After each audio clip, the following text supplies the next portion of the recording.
Hey folks, welcome back to another HP Gaming GameLink video. We have another epic Kickstarter unboxing for you today. We're going to be laying down some tiles, designing some plans, and trying to build the most impressive castles we can as we take a look at Bezier Games' Castles of the Mad King Ludwig Collector's Edition.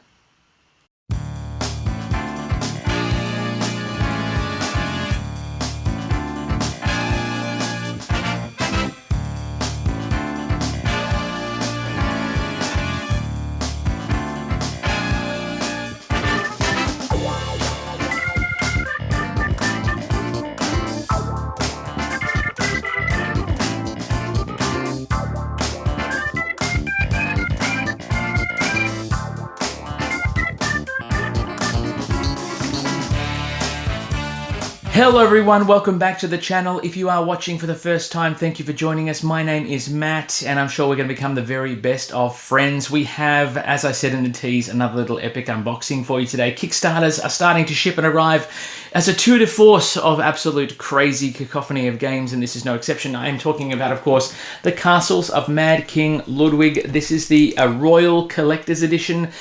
We nearly went colossal, but we just don't have the table space as it is. So you can see this is this epic box right here, Castles of Mad King Ludwig. It is a very heavy, very huge box. You can see the sides here. It is very deep. There is a lot of goodies in store. Yes, Colossal versus Royal. Now, I usually go all in like crazy, but I just literally didn't think that we would have the table space. I know that we have an epic gaming table in the main part of the house, but this one I think is one of those ones that I just... Bigger sometimes is not always better, and at the same time, while it would be an impressive showpiece, it would be harder to get it to the table when there's so many other games that are a bit more complex and compact to play. Having said that, the Royal Edition is going to have a ton of goodies in it, so let's rip the plastic off and get into some crazy stuff. Now, as we all know, if you haven't watched the channel before, we have a certain rule here that the plastic always goes on the floor, and we always clean up after ourselves, you know, very environmentally conscious. This is a game for 1 to 5 players, meant to play in about 90 minutes, and it is a rehashing with all the expansions and everything else as well. Boom! There it is. Check that out in the overhead. It looks absolutely fantastic. It is a huge box, I'm not going to lie. We are going to try and get through this, not rip through it as quickly as we can, but let's just say we've had a lot of Kickstarters arrive over the last 24 hours. So, and we actually have a special pre-release of a Kickstarter project that's going to launch in August, which I've got to do a review for. So that's exciting. Go team. All right, let's have a look. Let's lift the lid on Castles of Mad King Ludwig Royal Edition. Holy crap, it's absolutely huge. We'll pop that to the side there. There we go. Product catalogs. A lot of publishers are doing this now. They're selling all their wares, showing all their bits and pieces, which is fine. It gives you a showcase of all the different things that Bezier Games have put together. Werewords, One Night Ultimate Werewolf, Sink or Swim, Maglev Metro. There is a ton of stuff. Of course, Ludwig is in as well. We will get rid of that one. We have, this is a collector's edition rulebook. And it's got the player, obviously, with the most VPs at the end of the game will win the day. You have, and I hope I'm getting it all in the overhead, it is a huge box. Different contents, scoreboards, oh, that's cool. Scoreboards for winter and summer, that's cool, I didn't realize that. There is a ton of stuff, and game trays have been involved in this as well, which means you'll know you're going to get some quality stuff, how to play, all that sort of stuff. Look, it's pretty straightforward. You basically draw room tiles, which you have to purchase, you lay them out, etc. And I think it's a game where whichever tile you draw, everyone else has to draw the same type of tile. Connect them together, matching them scores points, victory points, etc., extra income, etc. All sorts of stuff. You've got the Moats expansion in here, Swans, Towers, Royal Decrees, Secret Passages. Now the Towers expansion I'm pretty excited about too, so we'll get to that as we go. King's Favors, all that sort of cool stuff. Let's bring this one in here, and we will try to keep it all on the table. I don't know how we'll go. So we have, these look like they are player markers, or are these the King's Decrees? Or are they just little extra point tokens? I'm not sure. Correct me if I'm wrong. King's favors, player tokens, coins. Who knows? Bonus rooms, maybe? Maybe, who knows? They are just, I mean, the chipboard is quite nice. It's a nice heavy hit. Makes a good noise, which is fantastic. And they have different point values on them as well, which is nice. That's cool. We have, now this is the board. I will not be able to fit this in the shop. I can tell you that right now because it is huge. However, what I will be able to do is show you, stick around for the end of the video, or you can jump ahead if you like, because we have been getting all the components and showing you the setup of the game, how it looks when it's set up and ready to be played. So stick around for that because that's always a bit of fun. This one is going to be an absolutely epic. I think the table presence on this game is going to be quite huge. Partly because it is a collector's edition and has all the extra components plus the extra expansions as well, which is fantastic. If you have had experience with Castles of Mad King Ludwig, how have you fared in the past? Let us know in the comments below. What aspect, what expansions are you looking forward to? I don't know what the rest of the world... It's sort of hard because usually Kickstarters, we get them last. So 95% of the time, we are getting our Kickstarter back projects or fulfillments long after the rest of the world. So if you are still waiting, plastic on the floor, if you're still waiting for your pledge for this one, then hopefully I'm not doing any spoilers for you. But if you are still waiting, or if you've received your pledge, let us know in the comments below what your favorite expansion is and how you fared with your first couple of games. Now these boards are in segments, which is nice. So you've got this island sort of summary sort of feel here, and the different trays and things fit on there as well. You've got different player counts, so +4, +3, etc. On the reverse of these, though, which I really dig, is a winter map. That's cool. So you've got a score track that runs throughout here. So table presence, 3 dimensions, love it. It's already amazing, and I haven't even taken everything out of the box yet. These are going to be fantastic on the table. I will try to show you both a summer and winter setup so you get a look at what that looks like when it's all together. But the fact that they're all bookends and fold nice and neatly together, that's very, very cool. Digging it. I can honestly say I think Bezier have basically knocked this out of the park already. I know it's not a review, but the components just look fantastic. And watching the developers put it together, ask for player feedback. It was pretty much all positive. It's been a fantastic experience. Ooh, okay. We have a first player marker, which is a nice, big, thick wooden piece, which is brilliant. That's first player marker is massive. It is very thick and it's very huge and it looks absolutely the business. I'm going to put that up there because there you go, right front and center. Then we have game trays. So I wanted to try and keep these till last, but obviously they've been stacked on top. Game trays in general have done an amazing... Oh, well, maybe we can. Let's get rid of this one. We'll put that to the side and we'll come back to it because there's some important bits and pieces there that I might want to get in close for.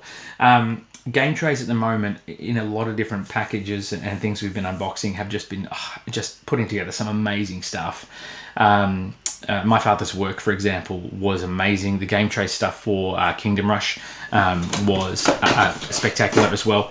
Now these trays here are broken down. They've got, if I can take the lid off. One thing is too, the lids are always really snug and really secure, which I dig. So it means once the pieces are in there, they ain't gonna go anywhere, which is fantastic. So nice emblazoned cover, and then I don't know if you can see it on the overhead, but you've got 200 marks, 200, so different room values and the single tiles, and then you've got what looks like, what does that say, hallways that go down here as well, which is just going to allow for storage, ease of use, set up in seconds. That's what we want to see. I'll pop that one over there. Now here we've got another tray, and they all fit in interconnected very, very well, which is great. I love that. So another tray, very similar but different components. So you've got more room slots here for your different rooms, more shorter hallway ties or secret passageways. You have got, I think these are the King's Favor tokens. Now these King's Favor tokens are plastic rather than sort of chipboard. I don't know whether the chipboard ones are in there at the bottom somewhere. We'll have to have a look and see. But there is a ton of components here. Oh my gosh. So these are, maybe they're scoring markers. they just look... You know when you rip into a bag with excitement and you damage the bag and rip it so you can't actually get into it? I've just done that in my excitement. These tokens are they're in different player colors. So these could be player scoring markers.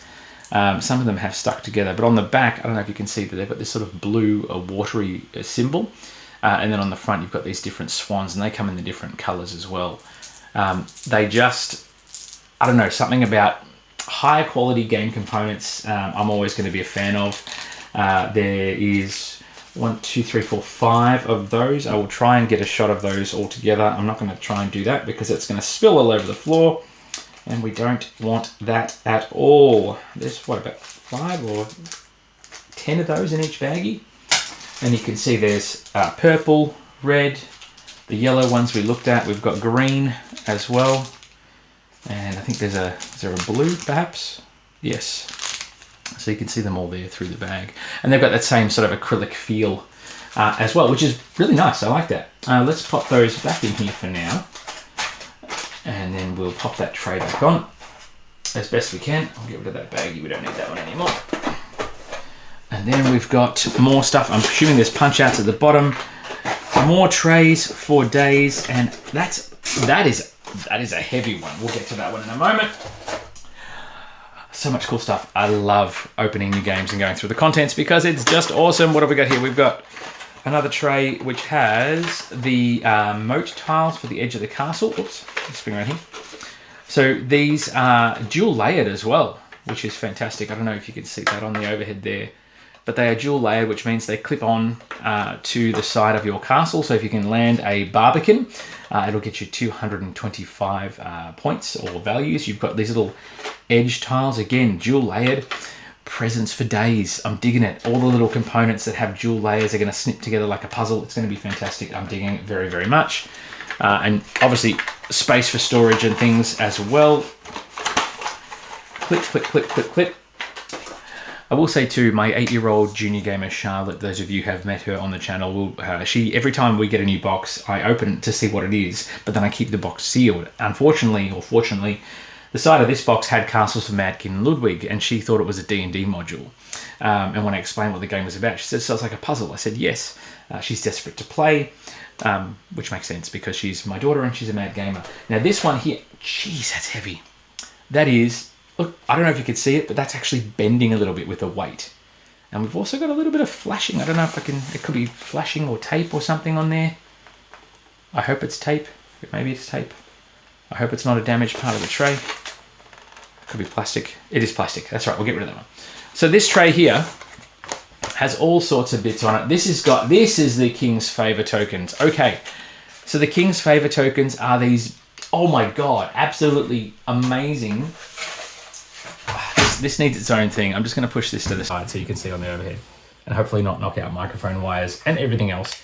So this tray has so much going on. First of all, if you've played Splendor, you'll understand just how awesome these are. These are larger than the Splendor tokens, but they are effectively poker chips with different values on them. You can already hear that great noise. Oh my goodness. And they offer, some of them offer bonus rounds, different square rooms. So the King's Favor token is part of an expansion. And there is obviously a lot of them here that do varying different things. Some of them might give you gold, different courtyards, different bonuses. Oh, I love it. They feel amazing. Bezier, fantastic. Chef's Kiss, love it. It's amazing. We have the player movers for the Swan expansion. Oh, they've got their own little holding area here. Don't need the bag. I'll save it for something else. Now, we'll say too, a lot of these big box games have, oh my, there's extra baggies in them, which I can then use for storage for other components for other games. These are beautiful. I love this. So I don't think the overhead is going to do it justice. I really don't. But these Swan tokens are just fantastic. And they have a little magnet on their butt as well. So as they go across the board, they obviously will stay in place, which means jostling them is not going to be a huge issue. You have them in varying colors. So you've got different blues, purples, golds, yellows, limes. I love it. I love it. It's so good. We're going to put the blue fella here. Let's put him up here, just on display there. which you can't be seen anyway because that's just what happens. So we'll put him to the side, maybe in front of our little friend there, just to keep him on display. And they're going to clip in to this lovely tray. The storage solution is just game trays. I love your work. I love it. You just do such a great job. I think I don't know, there's something about game trays and their ability to just design something that just looks the business without compromising on quality, without compromising on storage space. You guys just knock it out of the park every time I see your work. And I cannot think of a Game Trays product or a product that has an Game Trays component that I haven't liked. Even what was it called? Creature Comforts has a Game Trays component. Even the Fossilis, the other stuff by Kids Table Board Gaming, that's fantastic as well. Look, we'll put them all away because that's what happens. Then we have here these beautiful little metal coins. Oh my gosh, I do love me some metal coinage. So these are ones. And again, they make that nice metal, lovely noise, which is fabulous. And then you've got the fives here, which have these little swan tokens on them as well on the side. And they just have this nice sort of, not bronze, more of a silver, a gunmetal finish, which is nice. And they make that lovely, they just look fantastic. Metal coins in a game where there's currency. Even, we just unboxed Dungeon Fighter the other day, and that had some plastic or acrylic-y style tokens. They were great too. I can't play with chipboard coins anymore or currencies because I've been spoilt by these metal components. They are just fantastic. Now this as well, as I said, very heavy tray, so we're not going to pop that on top of anything else. We'll pop it to the side for now. Let's bring in this big box and get through what is looking like some crazy chipboard components. I will try to bring them out. These, of course, are the rooms themselves. Now, again, this is the Royal Pledge, not the Colossal or Gargantuan Pledge or whatever it's called. So the room tiles are normal size as opposed to giant, jumbo, crazy size. Oh, we've had one fall out, but that's okay. Let's put this back over yonder, just in front here, and then we'll go through. So you've got a player aid, which is pretty straightforward. The rewards that you take are different towers and so on and so forth. Actions that you can take and scoring. Pretty straightforward. That's what we like to see. We also have, I love this. So on this collection of Punchboard, it's got here moats, player aids, foyers, and tower rooms B. So these are tower rooms here of different castles around Europe. The moats that we haven't got in the other Game Trays board. More player aids, tokens, and foyers, which I think is one of the foyers that we saw in that larger chipboard that we opened up first. We also have more of the same here. I just like that. That's fantastic. So for anyone doing an unboxing, you can see what the tokens are without having to look at the rule book and decipher what they all are. More towers, more foyer tokens, more moats as well. Again, different points values depending on which moats you build.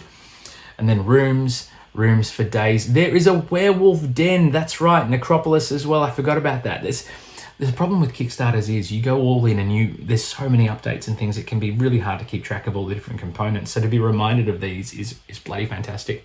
Laboratory, we have violin rooms, there's all sorts of rooms. There's a nice fountain room, which is worth 450 points. Build the fountain if you can. Fencing rooms, things like that. Training chambers. I love the werewolf den, that's brilliant. But it is a round room, so trying to fit that in could be quite tricky.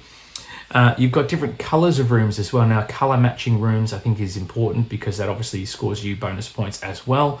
You've got the Rose Terrace, which is worth 600. Crown Treasury, Underground Stables, King's Bedrooms, an Omar Nook. Oh my gosh. Hypnosium? A Hypnosium. Wow. Hypnotize people. I love that. Oh, we've got a room that's fallen out. We have the Bog. The Bog has fallen out. That's probably thematically accurate. We have Windy J Farms, Archives, a game room, very important. I will probably always try and build the game room, and it will probably always be my downfall. We have tunnels, catacombs, empty halls, icebox, different hallways here as well. That's brilliant. We have more moats on this one, along with more tower tiles and different components as well. I believe on the back there is also point values because you draw them face down. I probably should have shown you that with the other tiles as well. Let's have a look here. So we've got more room tiles, glass house, forums, etc.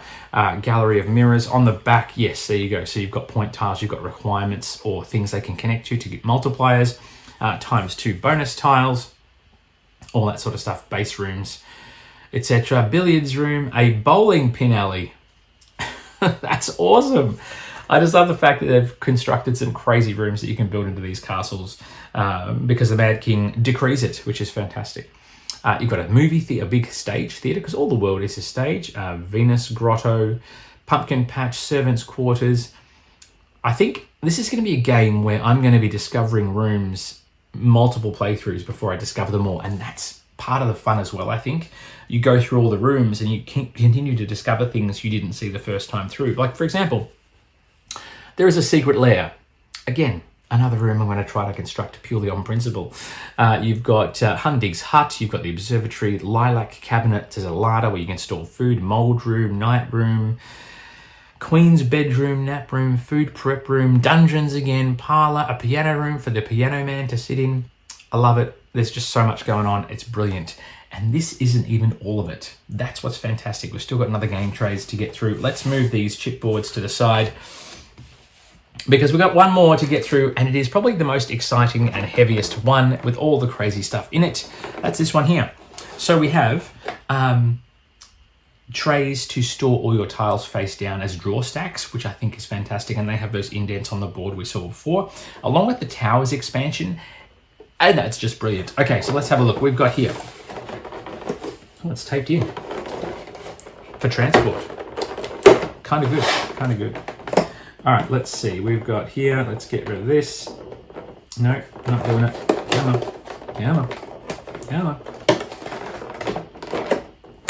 Yeah, I can't, I think, I had a look. Charlotte said, oh, let's play a game. And she went to get a small box game out. And I sort of said, I can't do small anymore. Some of these big box games we've got are just too spectacular. So maybe I've been spoiled. But that's okay. Let's have a look. We have another, oh, there's more tape on this one. Tapes for days. So we have multiple protective layers on top of layers on top of layers. This is fantastic. I dig it. It's so good. It's okay, let's get it. Okay, so you have here, this is the layers for storage. So if you look at this, I'll turn around so you can see. So your round rooms with 500, different player counts. So if you have 2 players, you put in 4, and so on. If you have 5 players, 3 players, 5 tiles, 4 players, 6 tiles, 5 players, 7 tiles, 600 points, 400, 450. I dig it. You have the drawer stacks, which actually locked in there. We have what looks like a crazy, I thought that was it.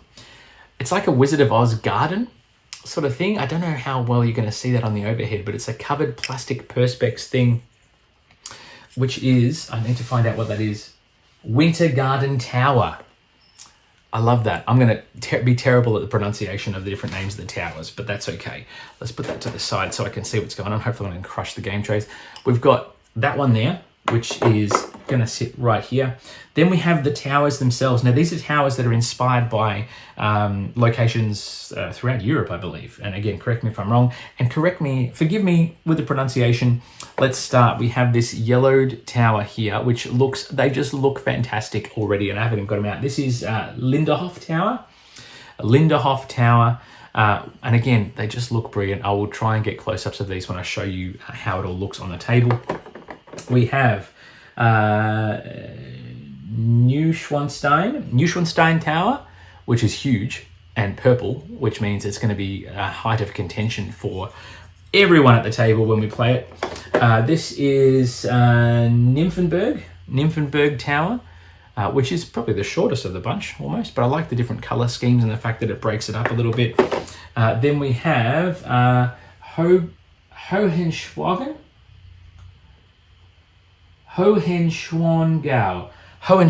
Tower, which is a nice big, it's almost like a dark citadel, but white citadel, which is awesome. Oh my God, the components look amazing. They look amazing, as you can see. We also have, this is the Bayreuth Tower. Again, if I'm pronouncing them wrong, I'm sorry. The Bayreuth Tower is there in all of its stunning orange glory. I just dig it. They look fantastic. I think you can tell.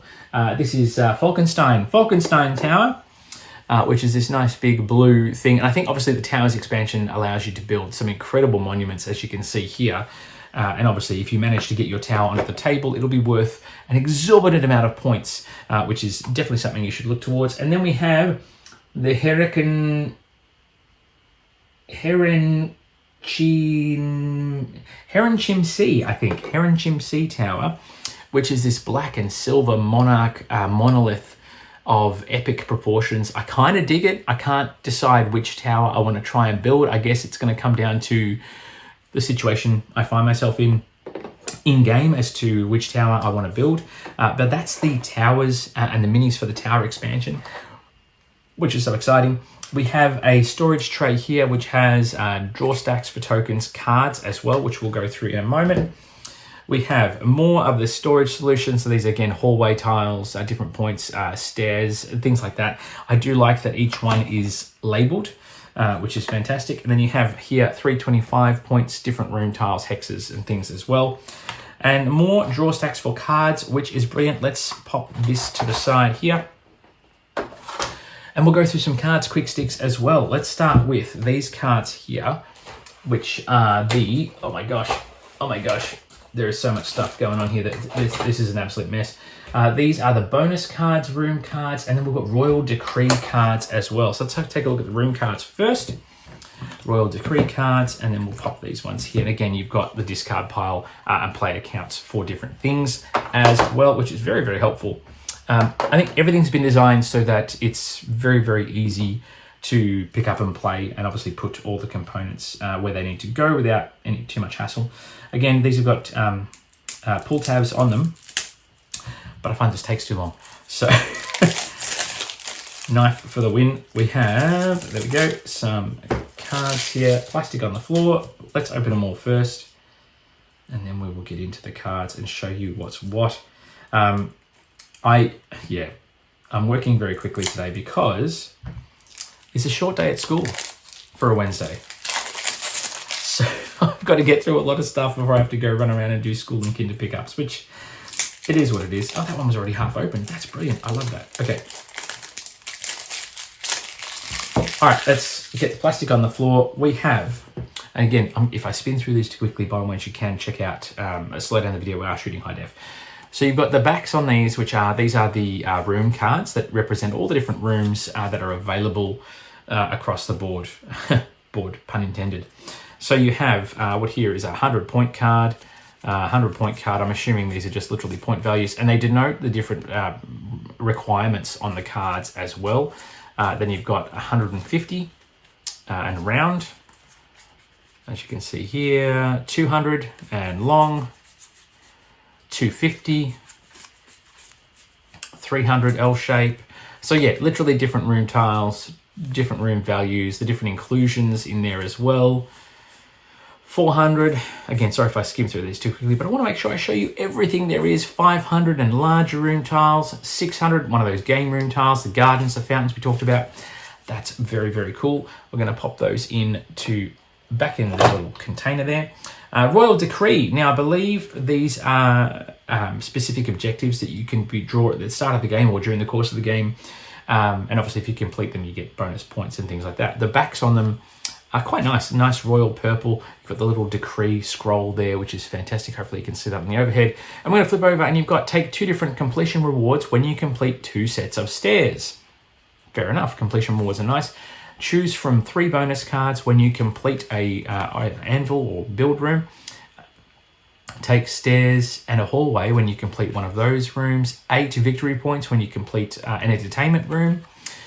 15 coins when you complete a garden. Remove 1, 2, or 3 rooms from a stack when you complete a sleep or a bedroom or a domicile. 1 point for each of these room sizes in your castle. So you could potentially get as many as 1, 2, 3, 4, 5, 6, 7, 8, 9, 10, 11, 12, 13, 14 points from that one card. 2 points for each type of these rooms. 2 points for every 5 coins you have. You may trade bonus cards for any discarded bonus cards. 1 coin for each of those rooms in your castle. Ignore any penalties from the entertainment room. Immediately before scoring, win ties. 12 points for all first place of the King's Decree tokens. King's Favour tokens, I should say. Rooms are completed even if some entrances are blocked off. Start with private tokens. Start with 25 coins. Wow, talk about a leg up. Take money off of one room in addition to taking 5 instead of purchasing. 12 points if you have no hallways or stairs. Wow, lots of different victory conditions. Pay 1 less when purchasing rooms. Moving money among rooms when you have the first player marker. Round your score up to an even number at the end of every turn. Wow. Wow, these are nasty, but I love it. After all players have revealed their royal decrees, take 3 more and keep 1. 8 points or 8 coins instead of building a room on your turn. Start with these in the game. For each one, place up to 1 point for each token. Place up to 1 token on this card at the start of each turn. So score points. Points for days. When this card revealed, place a top room from any stack face down here. Wow, so many ways to mess with yourself and the other players. I love it. Take 2 coins instead of upper left. Score twice. Score 2 points for a courtyard for each room in your longest path. Wow. That's going to make for some interesting strategy and gameplay. And, you know, mess with your mind and mess with the totals and scores and things as well. I kind of dig that. That's fantastic. We have the bonus cards here, which have this little anvil back on them, which is quite cool. I like the orange tile as well. It's nice.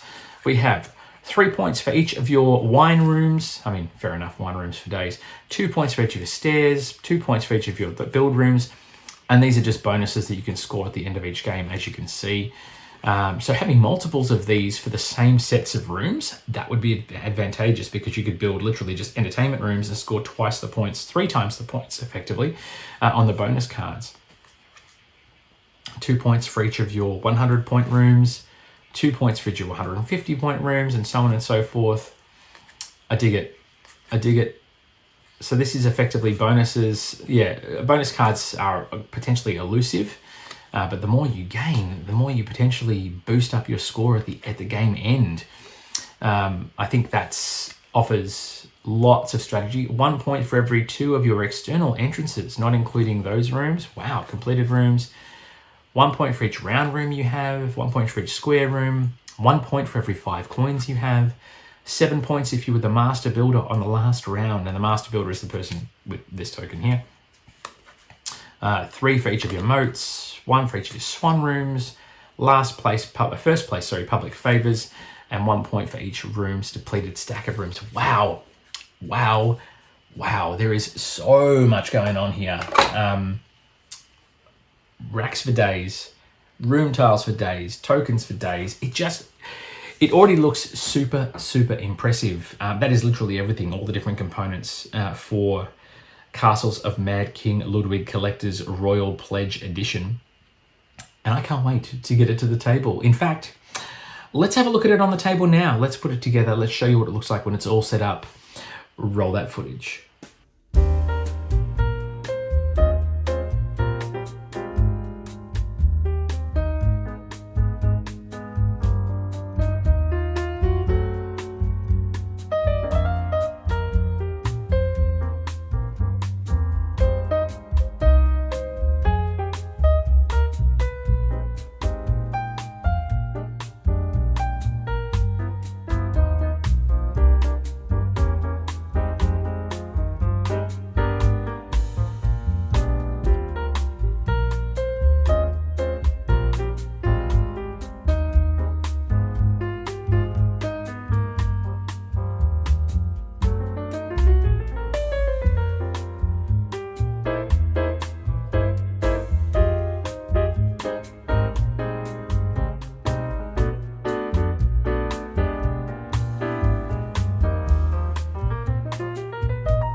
Oh my, what an absolute pleasure this has been to unbox this game. Bezier Games, thank you so much for creating something with such love and care. It looks so impressive. I know there's going to be a little bit of space in the box too when the punch outs are all put away in their bits and pieces, which isn't going to be too much of an issue. It just means it won't be as snug, which is fine. I think there is so much fun to be had here. There is a lot of take that action. There is a lot of push your luck, risk versus reward in terms of which rooms you go for. And knowing how well the game plays, this is going to be one of those games where we're going to have people at the table who are just going to be, it's going to be an absolute delight. And I think that the footage that you've just seen hopefully will showcase some of that as well. Again, I ask, thoughts? Have you played this one? Have you had a look at all the different components? Did you get the Colossal Pledge? What are your thoughts on that? The differences between Colossal and Royal. Is there a particular expansion that you prefer over the others? What do you think of the Tower expansion? Is it worth it? I am chomping at the bit to get this to the table and have a bit of fun. I don't know if we'll get a chance to do it over the weekend. We will see how we go. But of course, as always, it would be remiss of me not to thank our Patreon subscribers who allow us to continue to do all the crazy stuff that we do here on the channel. So thank you very much. We really appreciate it. If you want to get on board, you can check the links in the description below or check the links on the top of our channel page to get on board and get early access and all that sort of cool stuff as well. Thank you very much to those that joined us for Free RPG Day last weekend. It was an absolute blast. We had a lot of fun. It was a bit cold, but there was some epic dungeon and crawling, vampire killing, and gnomish genocide, which we didn't expect, but there you go. That's just what happens. And plenty more content on the channel right now. If you're looking to watch something new, by all means, click around, have a look and see what other videos we've got for you. We are going to be doing some playthroughs. That Kickstarter exclusive review is going to be coming very, very soon. Very excited for that. There is plenty more content. We are currently seeking inspiration for our next D&D live campaign too. So by all means, add your thoughts either in the comments below or hit us up at orders@hpgaming.com.au. I am Matt Hillman. You guys have been awesome. Thank you very much for sticking around. Hit that subscribe button and make sure you get out there, play more games, be sociable, look after one another, and spread the much needed love around this wonderful world of ours. Until next time, folks, get back to the table, play more games. We'll see you back here very soon. Until then, it is bye for now.